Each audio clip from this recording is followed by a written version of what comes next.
Quick disclaimer, even though I am Asian, I am not sponsored or affiliated by QNIX.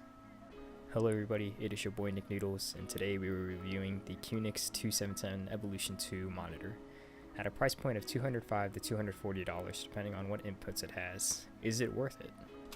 For a quick rundown of the specs, it is a 2560 by 1440p display.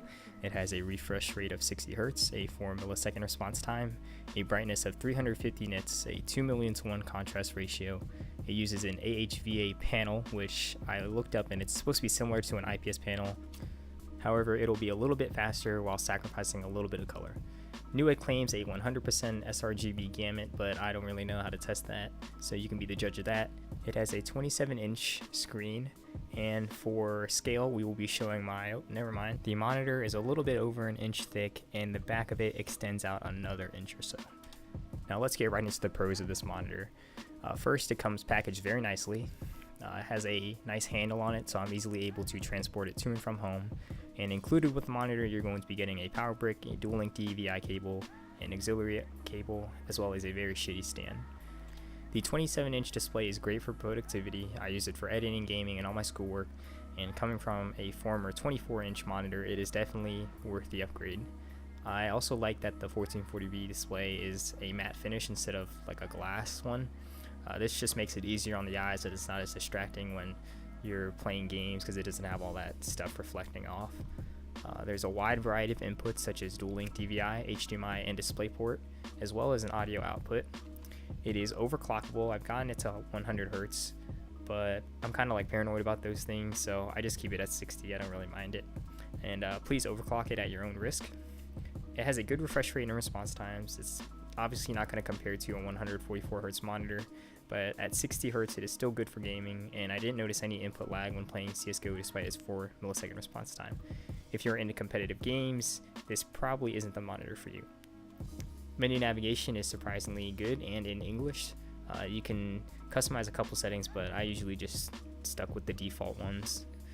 And lastly, there is VESA compatibility, which means that you're able to get rid of the shitty stand that it comes with. I actually cut off the bottom nub that connects to the included stand just so it would look cleaner on the one I bought on Amazon. And now for the cons. Unfortunately, there is backlight bleeding and dead pixels with the monitor I received. The backlight bleeding is in the right corner where the 3 dead pixels are kind of like all over the place. It's not too much of a deal breaker to me, as I don't really notice it unless I try very, very hard to look at it or unless the screen is very, very dark. I also wouldn't be able to RMA it because I physically cut off the bottom of the monitor, and I'm also kind of lazy and don't want to deal with the 2 to 3 week RMA process it would probably take to get it shipped a Newegg and then receive a new one. The stand is not very great, that's why I got a new one. Luckily there is VESA mounting, but the VESA mounting, I'm not sure if it was the stand I got or it's from the monitor, but the screws that go into it were way too long, and there was a pretty big gap in between the actual monitor and the stand, so I had to use washers, but even then there's still a millimeter of space in between them. The built-in speakers are absolutely trash. When I ain't famous, you can search me up on Google. Price is life.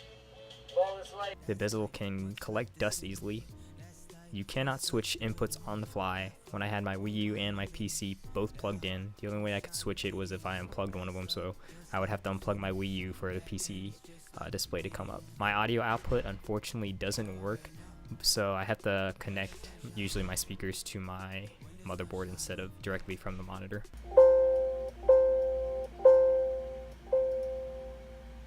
And the power on light stays on. In conclusion, is this monitor worth it? If you're looking for the cheapest 1440p monitor and you are lucky enough to receive one without any flaws, then of course it is worth saving the extra $50 to $100. I've seen a lot of YouTubers receive perfect monitors, and even people on Newegg have gotten ones, and I just seem to be very unlucky. This monitor is not for people that are really into competitive games, such as CSGO or Dota, where you really like that high refresh rate. And it's also not for people that don't like to cheap out. You can easily get a reputable brand from Dell, Acer, or Asus for an extra $50 to $100 more. And for my opinion, I love the monitor and I really can't go back to 1080p. I've seen past the flaws, especially since I received this as a Christmas gift, so I can't really be ungrateful for it. I wished it was perfect, but you can't always win when you cheap out. Anyways, thanks for watching, and if you have any other questions, feel free to let me know in the comments.